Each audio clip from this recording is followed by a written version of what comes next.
Okay, hi everyone. For the last time, my name is Joshua Meier and I'm the Cancer Philosopher.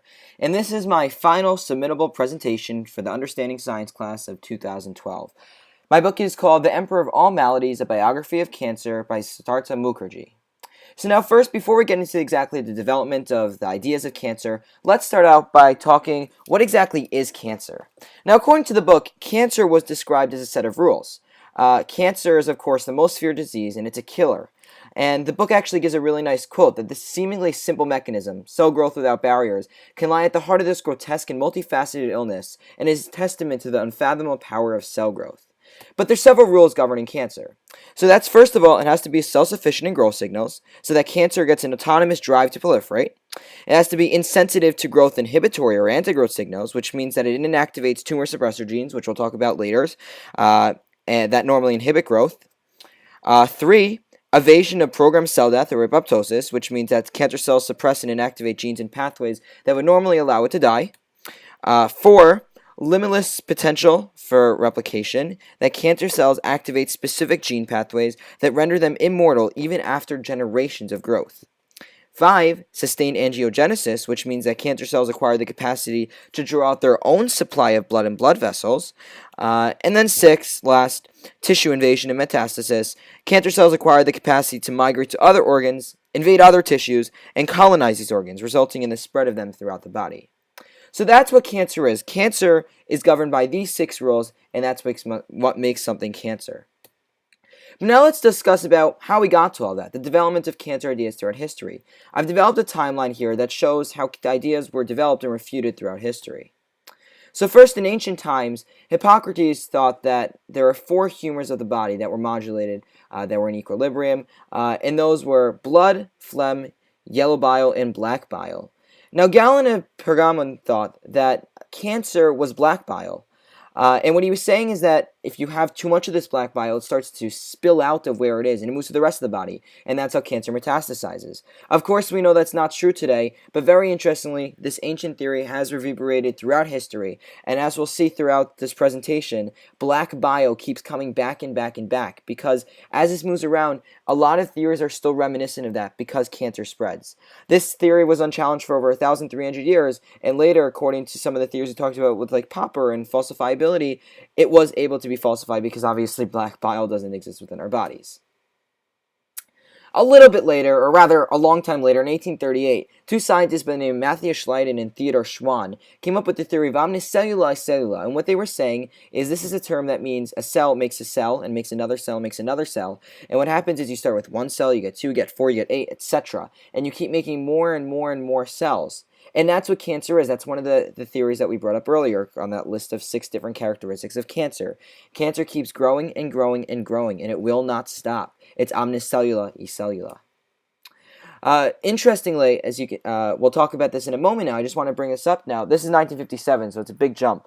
But the development of antibiotics, these 3 specific ones, at this time, people started to think about, well, antibiotics were developed, then can the same thing be done for cancer? So keep that in mind over the next few historical events. So now in 1882, scientist named William Stewart Halsted, or rather a physician, came up with this theory of radical mastectomies. And what he did is he would cut out entire organs. And he thought that more surgery was better because they're trying to get rid of every single last cancer cell from the body. So you cut and cut and cut. And in a way, it sounds like these people were sort of psychologically deranged. They just wanted to cut more and cut more and cut more and keep taking more and more out of the body until they got every single last cancer cell. And in a way, you think of it, it's sort of disgusting, like a sickness. And we know it doesn't really work. But interestingly, another scientist, this is much later, but Henry Kaplan, used similar ideas with chemotherapy. And although obviously Halsted's methods didn't really work, Kaplan's methods did work, which is very interesting. Kaplan used chemotherapy, and then he put more and more chemotherapy so that you get rid of every single last cell. So although Halsted was incorrect in terms of doing surgery, his ideas of trying to get every single last cell were still very valuable. In 1911, a scientist named Piers Rouse discovered the first oncovirus. It was called the Rouse sarcoma virus, or RSV. And during this time, there were three feuding camps within the field of cancer research. You had the virologists, read by Rouse. You had the epidemiologists, who were the people who were saying things like smoking are cause of cancer. And the third, you had people who weren't very so strong. They only had circumstantial evidence, but people who said that cancer is caused by genes internal to the cell. And very interestingly, the book even talks about at conferences, these people would split into different rooms. They wouldn't associate with each other. The virologists said that viruses cause cancer. That's the only way it could happen. The epidemiologists, for instance, let's say the ones involved with smoking, wanted people to stop smoking. So they would obviously say the virologists were wrong. And lastly, the people who said that the cancer is caused by genes internal to the cell, they weren't going to agree with the virologists and epidemiologists because that would in a way refute their own theory. But RSV was the one that was most successful during this time, that people believed in and people thought was true. And the reason why this is very interesting, there's so much politics in this field of cancer research. And the reason why RSV was so popular was because of the person who founded it. Rouse, his personality, he was so bold, so audacious, that when he spoke to people, they simply felt, this guy's correct. So very interestingly, that brings up the whole idea of politics and who finds these ideas that ends up contributing to their influence. Now, next in 1932, someone named Meier, who actually worked on the radical mastectomies with Halsted, like we said before, and he had a question. He said, how can we test new chemotherapies? And one of the really important things there comes up with statistical testing. We'll be talking about this in a few moments, in a few minutes, about different strategies that are invoked for cancer research, and one of those things is statistical measures. But the specific statistical measure that's brought up here is physician arms, as it's called. And what that means is randomized studies, where you give a certain treatment, you do a certain procedure on one arm of patients, half of them, and the other half you do something else. And that's what happens with those two arms. But what happened a lot of times is bias would be introduced. Doctors would sort of push their patient into different lines, and they would collect the information first, and it was very problematic. So what the true answer was, and what was found eventually, was that you couldn't do that. Everything had to be completely randomized. You can't collect the patient's information before assigning them to one of the trials. But now, most importantly, what came from Meier specifically is this idea of having biological systematic treatments. So, as a quote from him, if a biological systemic after treatment were added in every instance, we believe the majority of such patients will remain cured after a properly conducted radical operation. So he doesn't refute his radical mastectomies, but rather what he's trying to say is that if you systematically target cancer after you cut out the organ, then maybe it'll work. So he's sort of combining the chemotherapy together with Houston's radical mastectomies. But what was really important here is that this was later taken and studies were done on them. And that's where you get the whole statistic notion in here. In 1948, the Dana-Farber Cancer Institute, will be talking about a scientist named Dr. Farber in a moment. He's one of the most, according to the book, they phrase him like he's a genius, and he really, on so many levels, we'll talk about it in a moment. But anyways, one of his genius accomplishments was the creation of the Jimmy Fund. Now, what the Jimmy Fund was an attempt to get cancer into the lives of every single person, that everyone should know that cancer affects them, cancer affects everyone, and you should be aware of what cancer is. And they needed money. Cancer research is obviously expensive, and this was a way to get that money. So specifically, Farber realized that he needed a specific show person in a way. He needed someone to show off, and that was Jimmy, or Einar Gustafsson. They changed his name to Jimmy because it sounded nicer, but Einar Gustafsson was a 12-year-old boy who simply just wanted to watch the Boston Braves on a TV he didn't have. And now what happened was Farber got him the TV, Farber got him the Boston Braves, and everyone started writing about him. So many press releases, and cancer became a popular thing. People started to know what cancer is and realize that it was deadly. Additionally, later on, everyone thought that Jimmy had eventually succumbed to pancreatic cancer. People hadn't heard of him for a while. He was even anonymous. No one knew he was Jimmy. But in 1998, 50 years later, at the anniversary of all this that was going on, he was brought up again. And the field, once again, the Jimmy Fund, got its name back again. So then I talk about Sidney Farber, the one who in 1948 started his organization. In 1950, Sidney Farber was treating one of his patients with ALL, or acute lymphoblastic leukemia. And what he did is he took some of the blood from this patient and looked at it under the microscope. And what did he see? He saw the picture that you see over here. He saw that there were a lot of white blood cells all over the place that seemed to be taking over. And what he thought is perhaps there weren't enough red blood cells. So to counter that, he thought that injecting folic acid would develop new blood cells and could perhaps be a cancer treatment. What did he find? The exact opposite. It caused more problems, and you had more of the growth of these white blood cells. Because if you think about it, do we really want more blood cells in a leukemia? You have your leukemia of cancer. We don't want more cells. Obviously, that didn't make sense. But then Farber, this is once again coming back to our philosophy of science, where you fix your theory to your facts.